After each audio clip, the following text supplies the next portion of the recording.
Ce soir, en fait, c'est pour vous parler de... Oui, on va parler de livres, on va parler d'écriture, mais cette écriture-là, c'est le témoignage, en fait, c'est l'histoire de ma vie. Bon, elle n'est pas terminée, ma vie, mais c'est du moins ce que j'ai vécu, ce que j'ai constaté, ce que j'ai pris conscience, en fait, d'une partie de cette vie-là. Et on va avoir aussi le privilège d'avoir quand on dit on fait venir le témoignage de Marlène, en fait, ma mère, c'est que dans le fond, moi, je raconte mon histoire selon le point de vue de qui? Selon le mien. Selon ma façon, selon le cheminement que j'ai eu, puis la manière que j'ai vu. Et ma mère, elle va venir témoigner quand même, je ne sais pas tout ce qu'elle va venir partager, mais elle va partager ce qu'elle a vu et ressenti de cette histoire-là. Amen. Et c'est important parce que, oui, on peut se réjouir, on peut être reconnaissant du parcours parce que la personne qu'on voit ici aujourd'hui n'est nettement pas la personne qui était que j'étais avant. Donc, il y a eu une différence. Et parfois, oui, on reconnaît que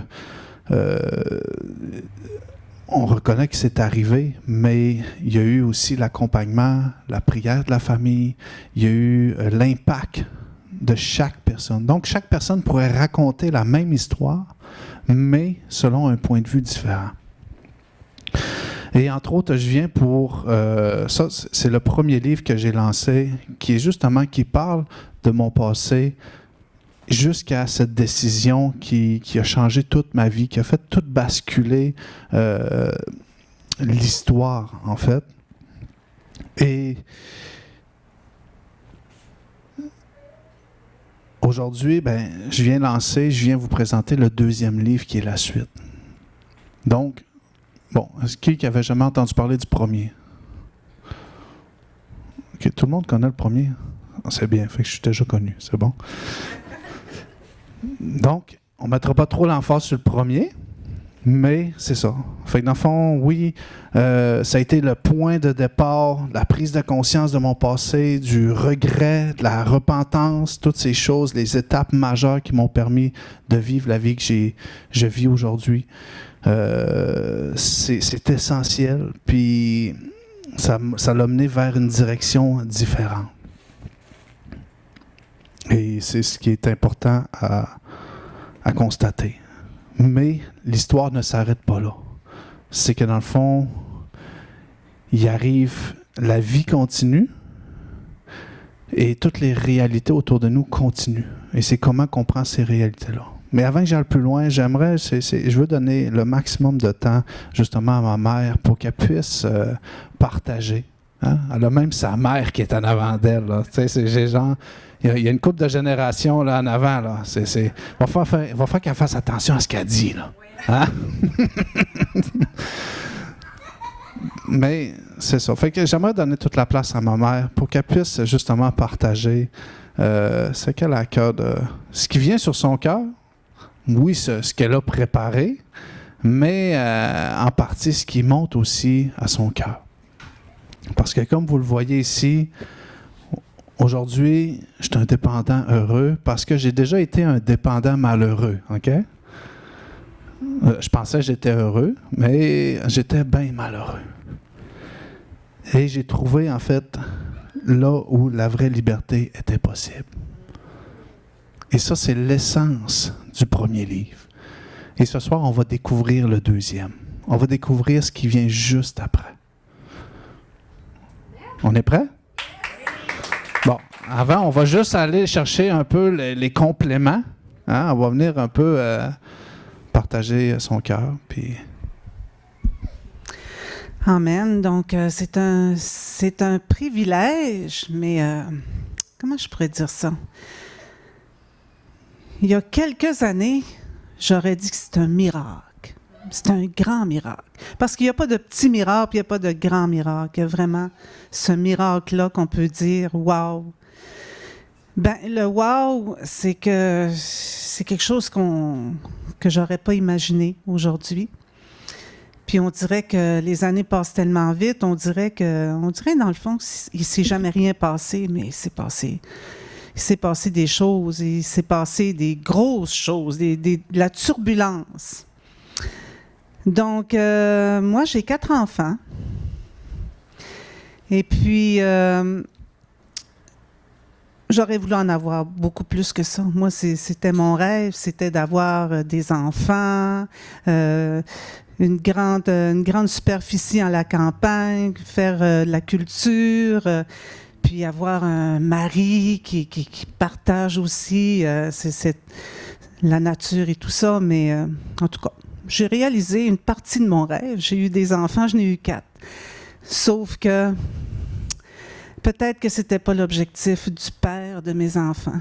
Il y avait une vie difficile étant donné plus jeune. Donc, ce que ça l'a amené beaucoup de consommation dans sa vie. Donc, j'ai cheminé avec le père de mes enfants un bout de temps, essayer de comprendre sa consommation et tout. Puis, finalement, là, j'étais plus capable. Je me perdais là-dedans. De toute façon, j'étais pas dans le Seigneur encore. Moi, le Seigneur, je savais que ça existait. On me l'avait enseigné quand j'étais plus jeune à l'école. Donc, Jésus, sa croix et tout ça. J'avais une mère aussi qui priait beaucoup puis qui m'amenait souvent, viens prier avec moi. Donc, moi, c'est le Jésus que j'ai connu. C'était le Jésus qui était sur la croix, qui avait souffert puis qu'on pouvait lui prier. On lui amenait des prières. Donc, j'étais seule. Puis le seul moyen pour moi de m'en sortir, c'était par moi-même. Il n'y avait personne qui pouvait m'aider. Ni mes parents, parce que on ne peut pas demander de l'aide à quelqu'un. Tout le monde souffre. Tout le monde a quelque chose dans leur vie. Donc, moi, j'ai réglé ça tout seul. Fait que j'ai souffert. Les enfants aussi, mes enfants ont souffert. Hein? C'est sûr qu'il y avait beaucoup de consommation de leur père et tout. Puis, Nathaël, mon plus vieux, c'est l'aîné de la famille. Lui aussi, il a dû souffrir. Parce que quand tu es l'aîné d'une famille, tu as un modèle, forcément. Ton modèle, c'est ton père. Hein? Quand tu as un fils, ben c'est son père. Donc, ça, je le comprenais, mais je comprenais rien d'autre. Là. Moi, je pouvais pas aider si moi-même, j'avais besoin d'aide. Donc, ce que j'ai fait, c'est que j'ai décidé que c'était terminé. Fait que je me suis séparée. Quand la séparation est venue, c'est quelque chose. Hein? C'est une turbulence aussi dans une famille. C'est le père quitte la maison. Bon, c'est de reprendre ma vie en main, mais de quelle manière? Par moi-même. Toujours par moi-même. Hein? On dirait qu'on se fait fort, mais on est très faible là-dedans parce que on dirait qu'on ne veut pas demander de l'aide parce qu'on est comme... on ne veut pas trop que les gens pensent qu'on a besoin d'aide. Moi, c'était ma manière de voir ça. Donc, j'essayais par moi-même. Jusqu'au jour où j'ai vu Nathaël cheminer aussi. Nathaël, je l'ai vu, puis je le voyais se perdre dans la consommation. Fait que moi, ce que je faisais, c'est que toujours par moi-même. Hein, je me disais, bon, ben là, je me sentais coupable. Puis j'en parlais pas à personne, parce qu'on n'en parle pas à personne. Il n'y a personne qui peut nous comprendre dans ce qu'on vit. Fait qu'à partir de ce moment-là, je sais que ma mère, entre-temps, elle avait rencontré, elle était en Gaspésie, hein, elle était très loin, mais je savais qu'elle avait rencontré quelqu'un qui l'avait amenée au Seigneur. Puis elle m'avait annoncé comme ça, je suis rendue chrétienne avec ma cousine, puis tout ça. Ben, moi, je me disais, bon, tant mieux pour elle. C'est parce que même ma mère, elle a vécu des choses, puis qui l'a amenée à cheminer par sa manière de donner sa vie au Seigneur. Mais moi, ça ne me disait rien. Je me disais, tant mieux pour elle, mais moi, j'étais dans le champ. Là. J'étais tout seul à régler ma situation. Jusqu'au jour où mon fils, Nathaël, il faisait des allers-retours en prison. Depuis l'âge de 17 ans, là, ça n'arrêtait pas. Il rentrait, il sortait. Puis, à un moment donné, on rouvre le journal. Le journal, dans ce temps-là, c'était bien populaire. Hein? C'était pas une chance parce que avec Internet, là, ça va vite. Mais à un moment donné, je vois mon fils en première page. Tu sais, ça fait quelque chose, là. Tu sais, oui, le père de mes enfants, oui, ça me faisait quelque chose, mais nos enfants, là, c'est quelque chose qui vient nous chercher.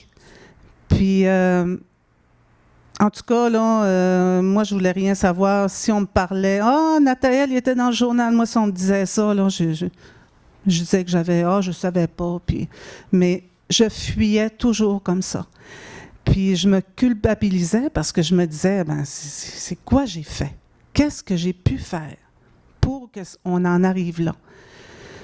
Puis parce que je me mettais toujours ça, c'est moi, hein? C'est moi qui va gérer, c'est moi qui va régler. Jusqu'au jour où j'en avais vraiment assez. Puis j'étais assis à la table, puis j'ai dit à l'époque, j'avais connu Martin, puis j'ai dit, là, je suis tannée. Le pire des choses qui pourraient m'arriver, là, ce qui pourrait y arriver, là, c'est qu'il rentre dans une religion, qu'il fasse quelque chose. C'est comme si parce que moi, là, dans mon éducation, la religion, là, il y avait les témoins de Jéhovah, c'était grave, là. Quand on parlait de témoins de Jéhovah, c'était très grave. Fait que moi, je me disais, y a-t-il quelque chose de plus grave que ça? Fait que quand j'ai dit ça, ben pas longtemps après, c'est ma fille Léane qui m'arrive puis qui me dit, « Maman, j'ai connu quelqu'un sur Internet, puis j'ai envoyé des photos de la maison, puis en tout cas, elle raconte son histoire, puis là, elle me dit qu'il va venir, c'est un homme de Dieu, puis qu'il va venir à la maison. » Bon, là, je dis, « Écoutons, l'oreille, un peu. » Fait que finalement, cet homme-là, il est venu. Puis ma fille, Léane, là, du tout au tout, là, je la voyais, là, c'était plus elle. Elle avait donné sa vie au Seigneur, qu'elle disait, puis elle disait que, bon, ben moi, là, faut que je déménage parce que je peux même pas parler du Seigneur avec personne. Il y a personne qui peut me comprendre. Ben j'ai dit, garde, moi, là, j'étais rendue dans un niveau où j'étais prête à tout. Parce que là, je vivais des situations, mon fils vivait des situations, puis il n'y a pas juste mon fils, j'avais d'autres enfants aussi. Eux aussi vivaient des situations difficiles. Donc, moi, j'ai dit, ben écoute, ton Jésus, là, fais-moi les connaître. Moi, j'étais prêt à tout. Fait que finalement, cet homme-là, il est venu, puis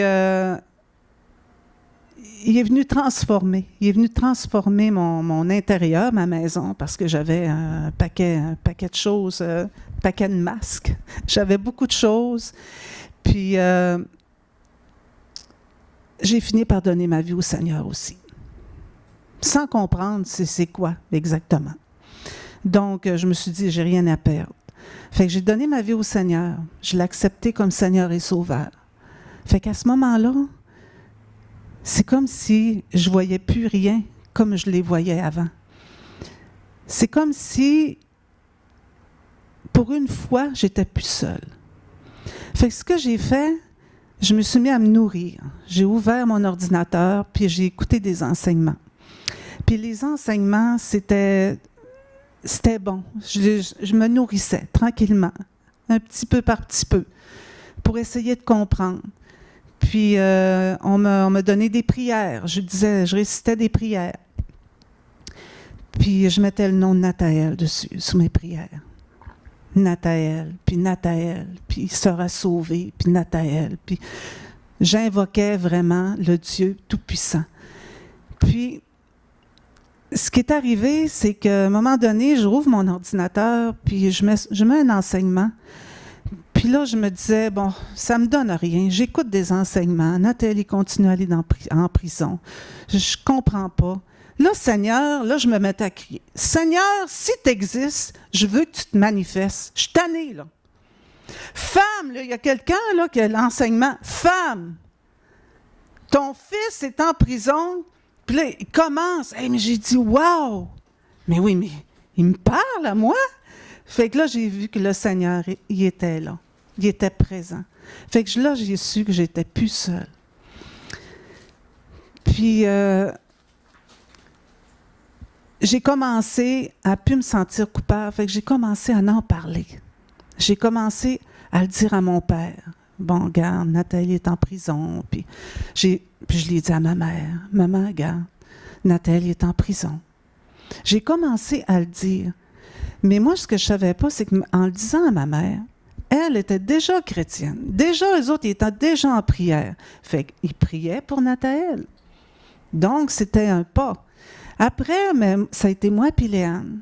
Puis après ça, ça a été mon fils Yannick. Fait que là, à un moment donné, là, on était plusieurs. Puis c'est bien marqué dans la Bible que si tu donnes ta vie au Seigneur, toi et ta famille seront sauvés. Mais sauf que tant que tu ne l'as pas déclaré de ta bouche, il y a un processus, là. Donc, moi et Léane, on se réunissait, on prenait la photo de Nathalie, puis on priait, puis on déclarait sur sa vie. On s'en foutait. Il est en prison, ben regarde, le Seigneur s'en occupe. Le Seigneur s'en occupe. On se déchargeait de ce lourd. C'était lourd, là, mais ça devenait léger. Fait que quand ça devenait léger, ben ça devenait difficile pour lui aussi. Parce que lui aussi, il est en transformation. Parce que quand on laisse agir le Seigneur, ben on le laisse complètement toutes les commandes. Donc, on se réunissait, puis on priait, puis on priait. Puis moi, je disais, ça va être un grand évangéliste. Oh oui, on va mettre le paquet. Même s'il est en prison, là, il consomme de la drogue, il en vend. Peu importe, ça va être un grand évangéliste. Ça va être quelqu'un qui va témoigner devant les jeunes. Ça va être quelqu'un qui va montrer à tout son entourage comment est-ce que le Seigneur a agi dans sa vie. Fait que c'est comme ça qu'on alignait nos prières. Puis ça nous aidait parce qu'on se disait, en plus, on se décharge de toute cette responsabilité-là. Puis en plus, on fait juste prier. Donc, moi, je pense que la parole de Dieu, elle est puissante. Elle nourrit notre cœur. Puis, je pense que c'est important. C'est un cheminement. C'est pas quelque chose qu'on donne notre vie au Seigneur puis on a tout de suite. Non. On appelle ça la foi en action. Il faut croire, mais avancer, tout en croyant. Puis, c'est ça qui nous apporte justement cette confiance puis cette paix. Je suis en paix aujourd'hui.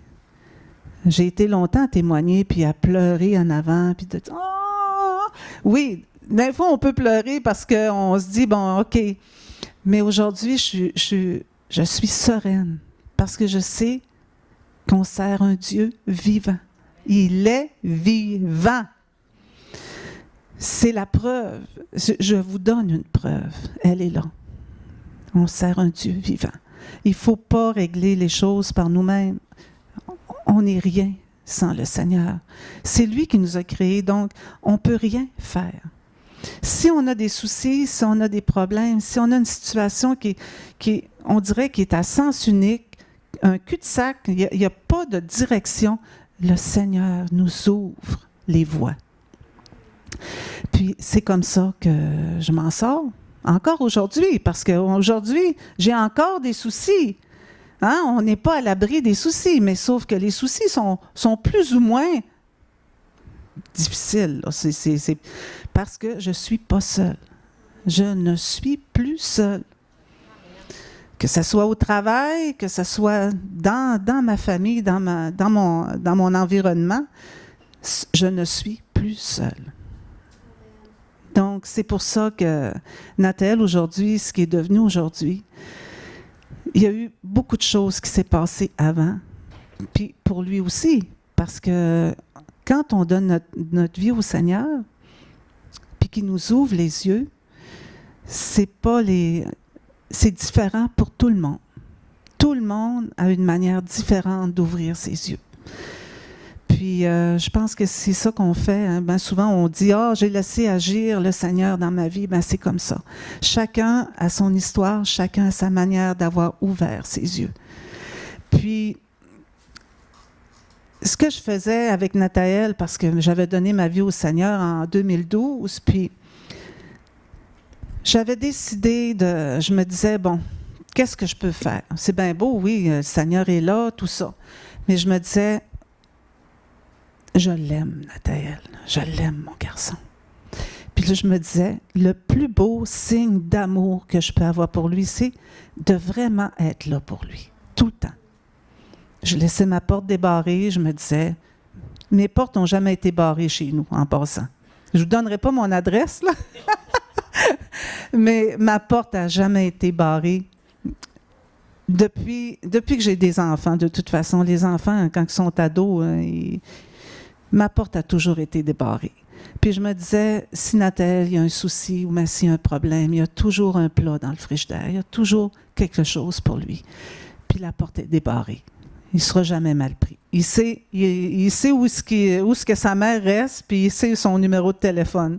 Donc, c'était ma manière de me dire, en tout cas, je suis là pour lui. Puis,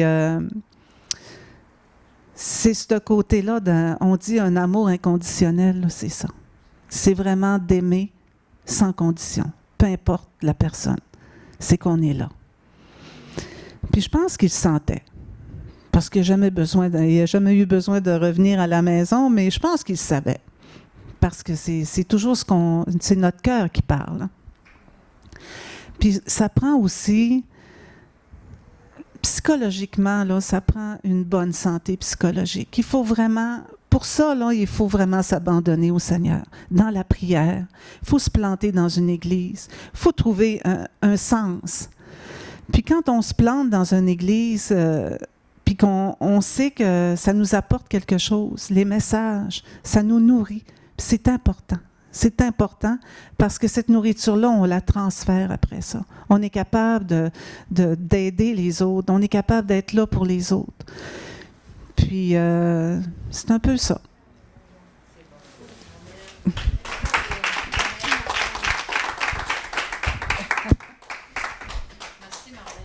Wow, hein? Vous savez, c'est ça quand on dit que moi, j'ai vécu une partie de l'histoire, mais j'étais tellement mêlé, tellement dans... Fait que le souvenir que j'avais de cette histoire-là, moi-même, tu sais, c'était... Il était-tu tannant avec les histoires de Jésus, puis tout, essayer de me convaincre que c'est lui qu'il fallait que... Pourquoi? Parce que Jésus est apparu dans la famille en 2000, plus tôt encore, mais Léane s'est convertie en 2012, il y a eu ma mère, tout. Je me suis converti en 2017. Il y a bien 5 ans qui s'est passé. Hein? Donc, vraiment, négligeons pas. Puis ça, c'est ce que je constate beaucoup, tu sais. Puis ça, c'est important. Et c'est de voir à quel point qu'on n'a aucun mérite. Aucun mérite. Tu sais, j'ai pas écrit un livre afin de gagner du mérite, mais c'est justement pour enlever ce mérite-là. Parce que les gens te regardent et te disent « Wow, tu t'en es sorti! Bravo! » Non, c'est un peu, là. Il n'y a aucun mérite. J'ai écrit un livre pour dire que, dans le fond, j'ai découvert là où la vraie liberté est possible. J'ai découvert ce qui m'a permis de briser le cycle de l'échec, mais tout cela, en fait, a été fait par la contribution. Et c'est là où on voit le bénéfice, ça se dit pas? Ah, je venais d'inventer un nouveau mot, tu sais, des fois. Le bénéfice de la communauté. Parce que parfois, on va dire « Ouais, mais moi, j'ai pas de famille. » Ah, t'as peur. Moi, j'ai toujours eu une famille, hein. Et ma mère, elle a dit, elle m'a toujours aimé du plus profond de son cœur.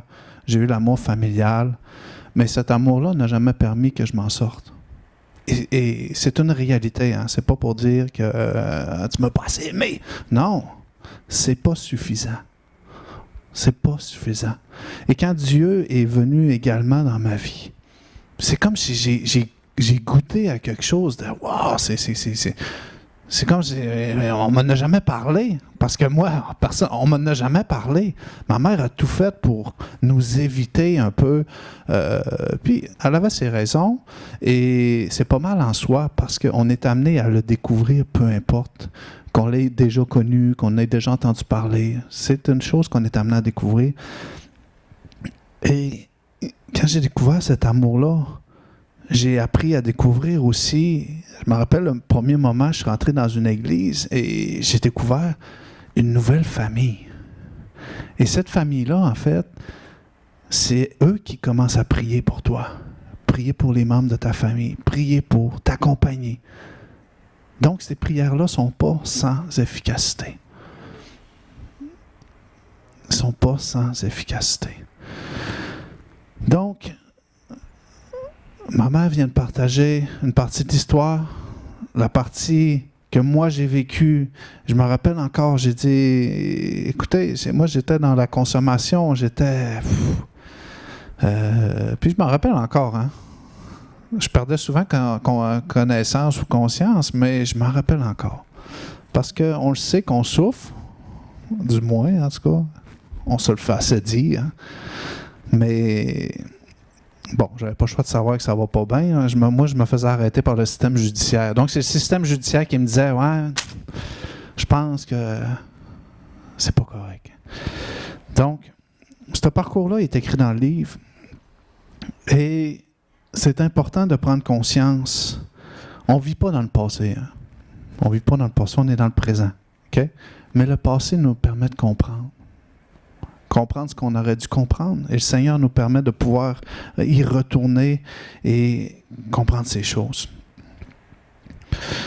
Maintenant, j'ai écrit mon deuxième livre, qui est en fait la suite.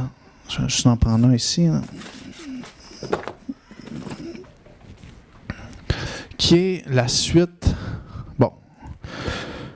C'est Dépendant heureux. OK? Et pourquoi que j'ai écrit... Bon, je ne voulais pas l'appeler Dépendant heureux, là, OK? Je voulais vraiment l'appeler d'un autre titre. Mais parfois, on ne prend tellement pas conscience que tout, en fond, a été fait ou préparé ou défini pour que ça puisse se faire de cette manière. Et j'ai appelé le deuxième livre, il s'appelle « Dépendant heureux », tome 2, « Au-delà des barreaux ». Je voulais appeler le livre « Au-delà des barreaux ». Moi, j'ai dit, c'est ça que je veux. C'est ça que j'avais. Mais le problème, c'est qu'il existe déjà un ouvrage qui s'appelle comme ça. Fait que là, tu ne vas pas appeler un livre pareil à un autre livre. Mais là, j'ai dit, mais t'as peu, moi, j'ai pas fait ces recherches-là avec Dépendant heureux. J'ai dit, je vais aller voir s'il n'y en a toujours bien pas d'autres. Là. Fait que là, je pitonne Dépendant heureux. C'est moi qui sors. C'est mon livre. Il n'y a pas d'autres Dépendants heureux. Ben, il y en a d'autres dans le monde, là. Il y a d'autres, OK? Mais d'autres ouvrages Dépendants heureux, il n'y en a pas. Fait que ça devient pas une identité, pas une marque de commerce, mais c'est approprié, adapté à ce que j'ai vécu. Donc, je me suis rendu compte que mon premier livre, je l'ai appelé Dépendant heureux aussi, mais j'avais un sous-titre. Là où la vraie liberté est possible. Donc, ça me permettait de garder le même Dépendant heureux, mais de y attribuer un sous-titre. Tome 2, chapitre 2. Tu vois? Donc, je peux l'écrire jusqu'à la fin des temps. Je vais vivre au moins jusqu'à 150 ans, donc j'ai le temps de l'écrire. Je prie le Seigneur de vivre des épreuves. Ben, écoute, il faut que la vie soit un peu parsemée de situations. Non? Hein? Non, pas obligé. Fait que je l'ai appelé Au-delà des barreaux. Et on voit un peu l'image ici. On voit des barreaux. On voit un monsieur. Et il y a une Bible à la main. Et on voit le chemin En tout cas, la route est pas droite, hein? Mais c'est pour dire que quoi? Que oui, tu prends conscience de ton passé, de tes erreurs. Hein? C'est ça qui nous amène vers Jésus. Oui, tu prends conscience que tu as commis une faute, une erreur, que tu regrettes, que tu es prêt à accepter, que dans le fond, Jésus est le chemin, la vérité et la vie. Hein? Tu es prêt à l'accepter, à prendre conscience de cette chose-là. Mais ça reste que le point de départ. Ce n'est que le point de départ.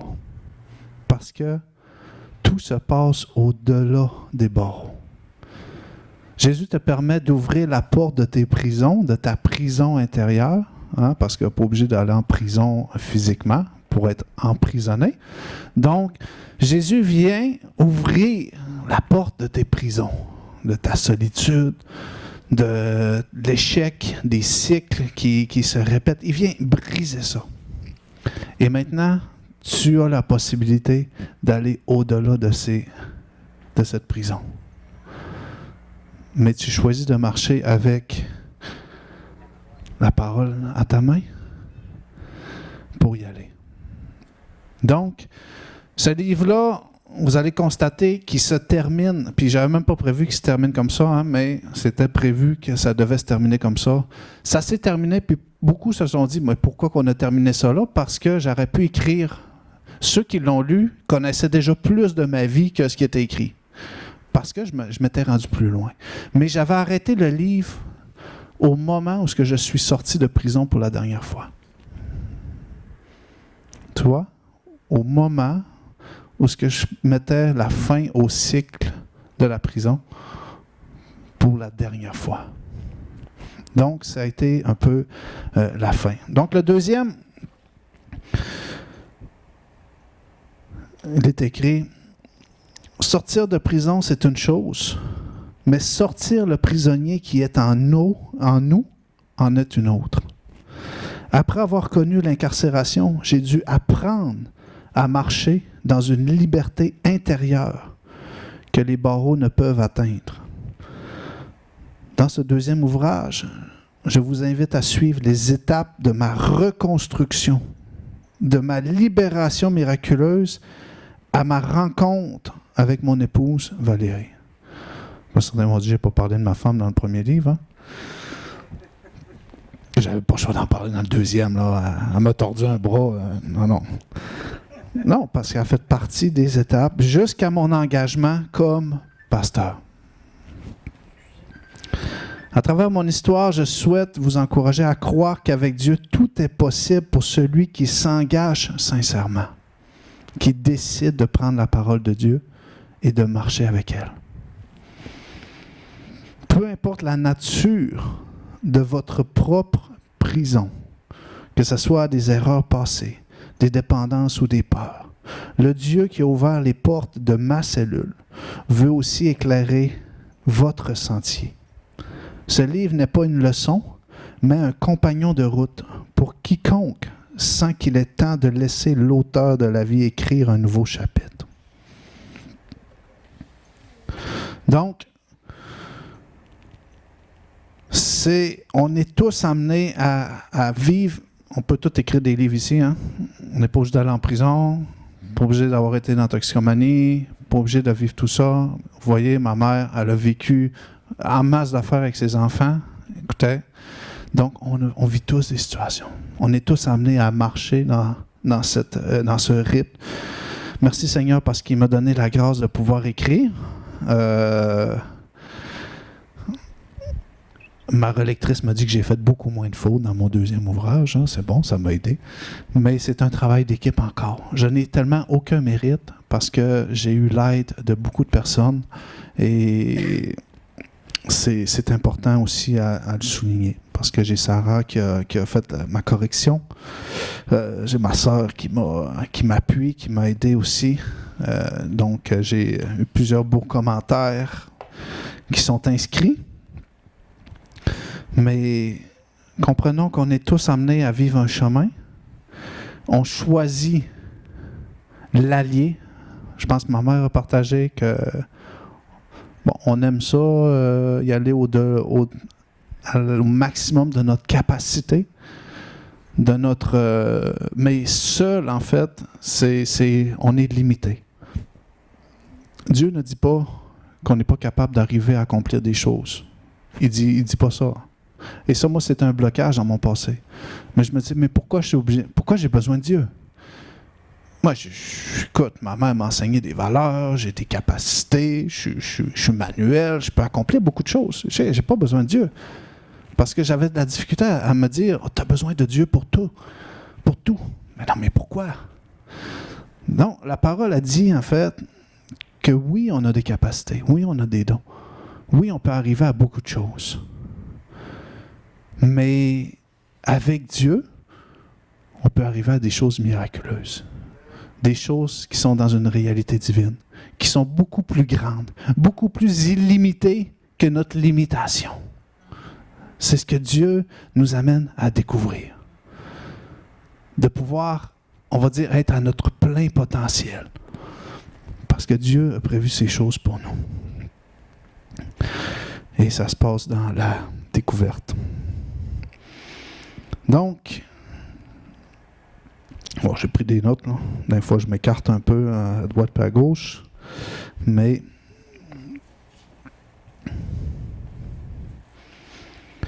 donc, oui, il y a les défis. Qui a des défis ici? Qui a jamais eu de défi, on va dire elle-même. Qui a jamais eu de défi? Non? On a tous des défis. On a tous des défis. Donc, on est tous amenés à découvrir ces choses. Donc, oui, je suis en train d'écrire un Dépendant heureux 3. Donc, bon. Je me disais, comment je vais trouver l'inspiration pour un 3e livre? Là? J'ai tellement vécu d'affaires qu'à un moment donné, tu te dis, tu sais, à un moment donné, on va avoir un break, là, tu sais. On prend une pause. Là. Fait que là, ma vie va tellement être calme que ça ne sera pas si plaisant à raconter.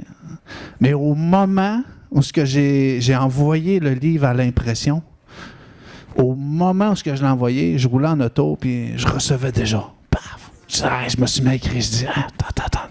Tu vois? Parce que on est dans cette vie active. Tu sais, on sert un Dieu vivant. Amen? On sert un Dieu vivant. Donc, cette vie fait partie de votre vie, tout au long de votre quotidien.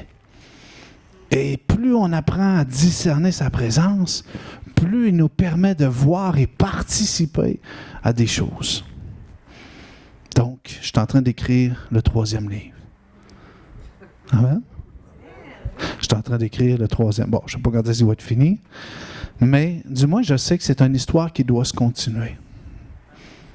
On ne peut pas juste dire, ah, mais c'est quoi qui est arrivé au Dépendant heureux? Ah, ouais, mais il y a 20 ans, il était pasteur, mais on n'a plus entendu parler. Ben, c'est une histoire qui. Fait que c'est comme ça devient. C'est pas ma priorité aujourd'hui. Clairement, c'est pas ma priorité. Mais mon désir de transmettre justement ce témoignage d'espoir, parce que j'œuvre beaucoup. Je suis impliqué beaucoup. Le Seigneur m'a permis de m'impliquer beaucoup dans un environnement où il y a la précarité, centre-ville de Québec, les dépendances, santé mentale, les sans-abri, les gens en difficulté. Puis même, c'est de quoi qui m'attire beaucoup quand je vais en voyage, parce que le Seigneur a permis aussi que je puisse voyager. Donc, j'étais allé à Cuba il y a 2 ans, puis en tout cas, je suis un peu bizarre pour un vacancier, là, donc j'aime les vacances, là, mais je suis attiré vers la précarité. Fait que, dans le fond, je ne suis pas attiré vers les coins luxueux, les beaux espaces, les beaux décors. Je me ramasse dans les ruelles où, dans le fond, c'est compliqué, où ce que tu n'oserais pas aller. Mais je me sens tellement bien à travers eux. Je me sens tellement bien. Et même, on était en Abidjan l'hiver passé, puis c'est beau le développement, les choses, c'est beau. C'est vraiment beau, mais moi, c'est des gens qui sont en difficulté, qui n'ont plus les moyens, c'est eux autres qui m'attirent. J'ai le goût de m'attirer avec eux, passer du temps. Puis, tu sais, ça fait que ça, c'est moi aujourd'hui. Être là pour les besoins, être là pour transmettre. Et c'est l'espoir que j'ai souhaité transmettre à travers le premier livre. Vous savez, le premier livre, je pense que je n'ai donné peut-être un peu plus de 250. J'ai donné un peu plus de 250 livres. Puis c'est pas à moi le mérite de donner les livres, hein, parce que dans le fond, les ventes des livres nous permettaient de ramasser de l'argent. Je prenais de l'argent de la vente des livres pour donner des livres. Donc, tous les profits, en fait, reliés, ou on va dire l'argent, a permis juste de donner. Parce que on sert un Dieu d'espoir. Donc, je refuse intégralement, peu importe la situation, que le mot espoir s'enlève. L'espoir est toujours là. L'espoir, peu importe que ce soit ton dernier des derniers souffles là, de vie, l'espoir est encore là. Donc, je n'ai donné parce que dans le fond, les gens ont besoin de savoir qu'il existe encore de l'espoir. Yes. Vas-y.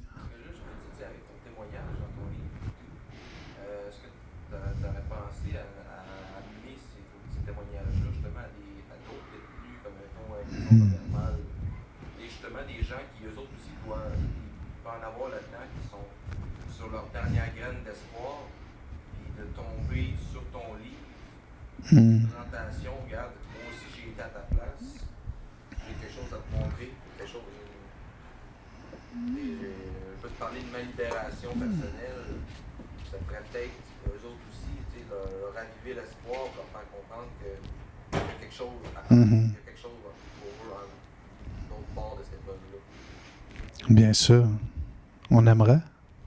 Bon, je ne ferai pas le nécessaire pour aller en prison, mais on fait tout pour pouvoir y aller. Mais du bon côté. Je trouve que c'est plus dur d'y aller du bon côté que du mauvais. Mais oui, je travaille là-dessus parce que oui, effectivement, à toutes les années, je vais témoigner à la maison de thérapie où j'ai accepté Jésus. Parce que c'est l'environnement, c'est le point de départ. J'aime aller là. Ça a été le point de départ. Quand je suis allé l'année passée, j'ai donné 25 livres, tu vois, parce que, voilà, si c'est un moyen de pouvoir transmettre. Donc, je travaille là-dessus. Donc, merci Seigneur, que les prières puissent être enlignées pour que les portes s'ouvrent. Mais, effectivement, c'est des choses que je crois qui vont se travailler en leur temps. Et je travaille aussi sur un programme d'évangélisation pour la Côte d'Ivoire. J'aimerais aller en prison là-bas. C'est plus facile de rentrer en prison à Yopougon. Bon. Mais je suis attiré vers ça, tu vois. Fait que tu sais, je sais que c'est quelque chose qui s'en vient. On ne veut pas précipiter ou pousser les choses parce que chaque chose doit se faire selon la direction et le plan de Dieu. Mais lorsque Dieu va vouloir que ça puisse se faire, parce qu'il faut se dire que initialement, c'est complémentaire à ce que Dieu m'appelle. Donc, je ne mets pas l'emphase sur le... J'en ai donné. On connaît des gens, des situations que ça peut intéresser, on l'envoie. On envoie parce que oui, partout ce que ça peut aller, je crois que ça va avoir son efficacité. Bon, maintenant, il faut que la personne le lise, là, mais c'est pas grave. Le livre a été fait pour toucher tout le monde et pour savoir que c'est ça, il y a toujours de l'espoir. Puis le deuxième livre, il est un peu différent. J'ai dit, le premier, je l'ai donné, je le donne des fois, je le donne à plein de monde que je côtoie puis que je vois. Ben, je lui demande en fait s'il lise. Moi, c'est quand quelqu'un qui vit dans la rue que j'y demande, j'ai dit, est-ce que tu lis un peu? Ben, il dit, non, pas vraiment. Il dit, j'ai pas le temps. OK, tu n'as pas le temps. OK. C'est correct. Chacun est occupé, hein? En fond, c'est sûr que... Mais c'est ça. Fait qu'au moins, je demande. Puis maintenant, le deuxième. Vous savez, le premier, je l'ai vendu, je le vends 10$. Il a toujours été à vendre 10$. Puis il y a une partie de cet argent-là qui va pour redonner des livres. Mais le deuxième, je le vends 10$ aussi. Moi, je trouve 10$, c'est un beau chiffre. Ouais. 10$. Moi qui ne traîne plus d'argent sur moi, ça fait longtemps. Hein. Mais je trouve que 10$, c'est un beau chiffre. Puis le deuxième, c'est différent. Parce que moi, je me suis dit... Puis, c'est pas encore pour l'argent, hein, parce que vous allez voir. J'ai dit, le deuxième, non, je n'en donnerai pas. Je ne vais en donner aucun. Pourquoi je n'en donne aucun? Parce que pour découvrir le deuxième, il faut que tu investisses dans ton parcours. C'est un investissement, en fait. Parce que quand tu décides de marcher avec ta Bible, c'est toi qui s'engages. Donc, le premier, dans les 250 que j'ai donnés, je peux peut-être dire qu'il y en a 100 qui ne l'ont pas lu encore. Il est peut-être sur une table. Le nombre de personnes qu'on connaît qui ont une Bible, qui ne l'ont pas encore ouverte, c'est encore sur une table. Mais le jour où la personne dit « Non, moi, je m'en vais m'acheter ma Bible. Je m'en vais m'acheter mon livre. » Va s'engager dans son parcours, dans la découverte. Donc, c'est plus une action, on va dire, prophétique, que la personne engage son temps, son argent. Tu vois? Mais, tout l'argent qui est récupéré du deuxième livre va aller pour notre croisade d'évangélisation en mars 2027. Donc, c'est pas pour l'argent. Fait que c'est pour soit contribuer à... Bon, ici il y a plus de réalité, on va dire, il y a plus de façons de récolter de l'argent. Mais quand tu t'en vas dans des pays plus africains, c'est comme les ressources sont limitées. C'est pas si évident que ça, récolter de l'argent.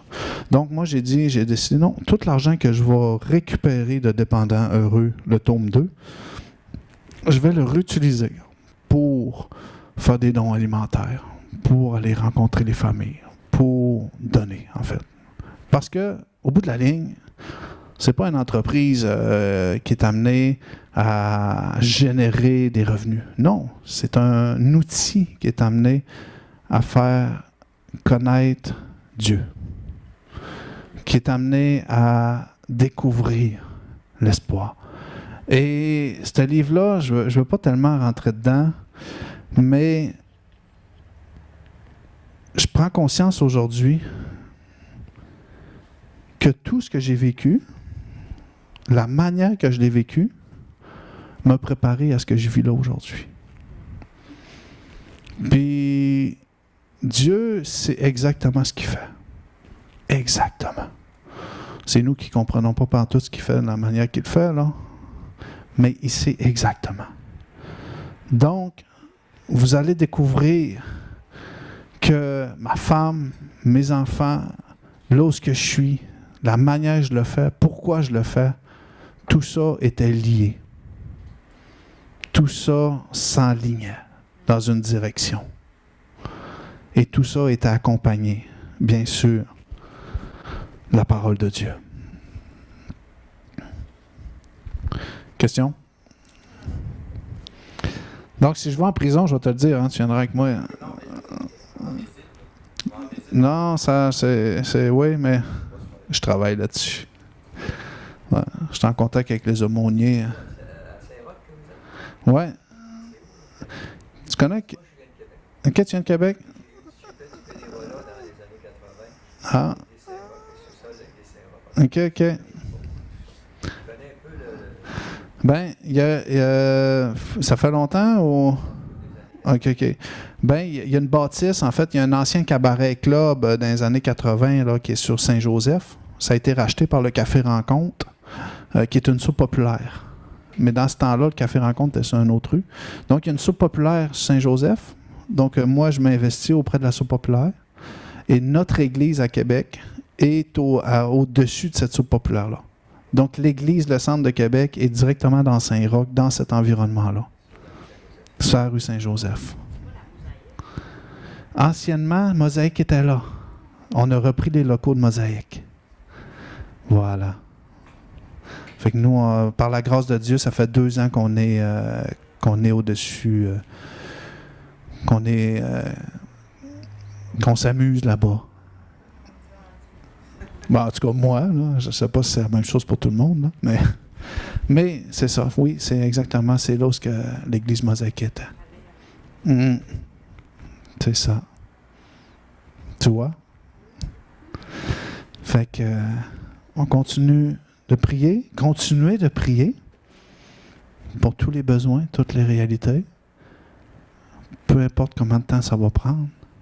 Parce que ce que je peux rajouter même, c'est que vous savez que le mérite ne nous revient pas. Donc, notre travail, c'est de semer. Ce n'est pas le temps de récolter. C'est de semer, semer, semer. Puis, oui, ça peut être frustrant de dire que moi, j'ai semé, puis c'est quelqu'un d'autre qui récolte. Non, mais la gloire ne nous revient pas. Le mérite ne nous revient pas. Parce que on nous a demandé de semer. Vas-y. Mettons que tu donnes le deuxième livre à quelqu'un qui n'a pas lu le premier, si tu vas, est-ce qu'il peut se retrouver dans Oui. d'avoir lu le premier?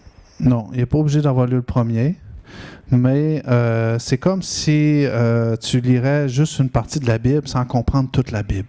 Tu vas comprendre quand même la partie de l'histoire, mais ça te permet de comprendre le contexte, de savoir de où ce qui vient, de pourquoi qui parle de ça aujourd'hui.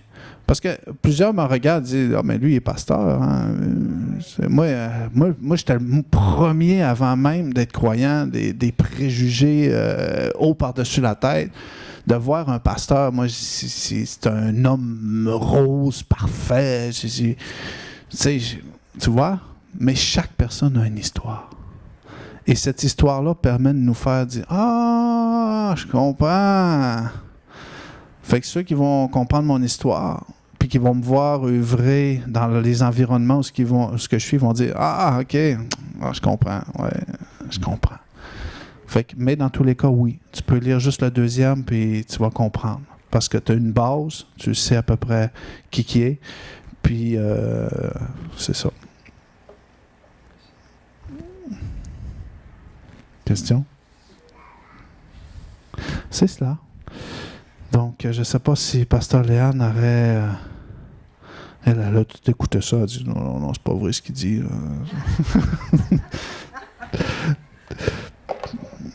Mais c'est ça. C'est ça. Non, c'est trop beau pour être vrai. Là, non, Elle a relu mes livres avant même qu'ils soient publiés, hein, parce que je dois faire valider avant, tu sais. Parce que des fois, c'est ça. Mais je pense que ça a été... en tout cas, ceux qui ont des familles éloignées ou que... Il n'y a rien d'impossible à Dieu. Hein. C'est nous qui limitons, puis qui perdons, et qui... C'est pas grave. Ça fait juste démontrer que nous, on est limités, tu vois. Tu sais, qu'on se mène à l'épuisement, qu'on se mène au doute, que c'est des sentiments humains, c'est pas divin, tu vois. Dieu nous mène à toujours garder l'espoir. C'est cela.